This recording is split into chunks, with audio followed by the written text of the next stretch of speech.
اللہ کے ایک محبوب ولی تھے، تو وہ بہت بیمار ہو گئے، انہیں کسی طریقے سے شفا نہیں مل رہی تھی، بہت شدید درد ان کے جسم میں واقع ہوا۔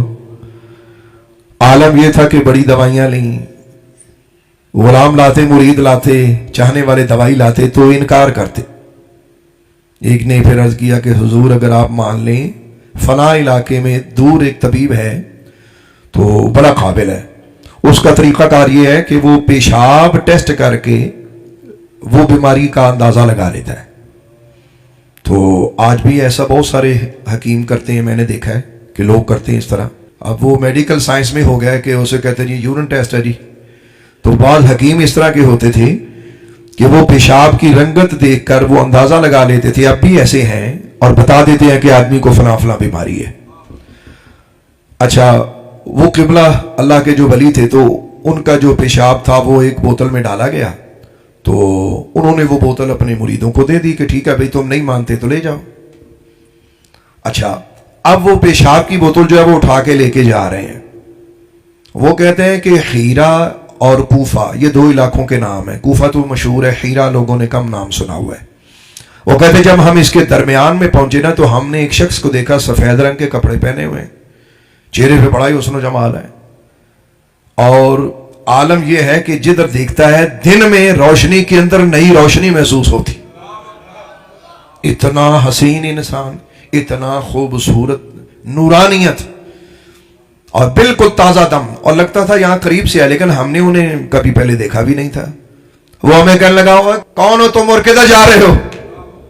ہم نے ان کو کہا جی حضور یہ مسئلہ ہے، ہمارے مرشد کی طبیعت ٹھیک نہیں ہے، وہ بیمار ہو گئے ہیں، فلاں طبیب کے پاس ان کا قارورہ یہ لے کے جا رہے ہیں، تو وہ دیکھے گا اور دیکھ کے بتائے گا کہ ہمارے حضرت کو کیا تکلیف ہے، کوئی دوا دے گا، کوئی شفا ہو جائے گی۔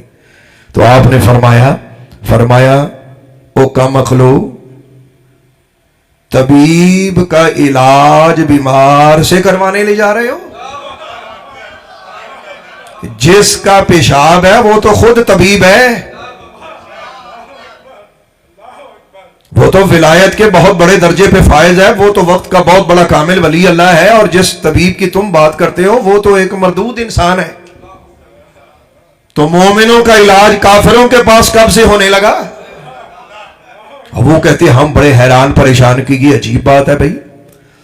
تو ہم نے کہا کہ پھر کیا کرے؟ انہوں نے کہا کہ جا کے اپنے حضرت کو میرا سلام کہنا، اور انہیں کہنا کہ جہاں جہاں آپ کو تکلیف ہے نا آپ کے جسم پر، تو وہاں وہاں آپ ہاتھ رکھ کے یہ پڑھیے گا وَبِالْحَقِّ أَنزَلْنَاهُ وَبِالْحَقِّ نَزَلَ، یہ قرآن پاک کی ایک آیت ہے، اس کا ایک حصہ ہے۔ انہوں نے کہا کہ ان کو کہہ دو کہ یہ آپ پڑھیں تو آپ ٹھیک ہو جائیں گے۔ اچھا، وہ واپس آ کے انہوں نے ساری کہانی سنا دی کہ سرکار ہم ایسے ایسے گئے، ایسے ایسے بندے ملے، ایک عجیب ہستی ملی، بڑے خوبصورت قسم کے وہ انسان تھے، تو انہوں نے یہ ساری باتیں کی ہیں۔ تو انہوں نے کہا جی کہ آپ اپنے جسم پہ ہاتھ رکھ کے یہ پڑھیں تو آپ کا مسئلہ حل ہو جائے گا۔ انہوں نے فوراً 2-3 جگہ پہ ہاتھ رکھا اور وہ پڑھا، وہ فوراً شفا پا گئے۔ جیسے ہی وہ ٹھیک ہوئے تو اٹھ کے بیٹھے، کہنے لگے کہ انہوں نے میرا تو تمہیں بتا دیا، میں بھی بتاؤں کہ وہ کون ہے؟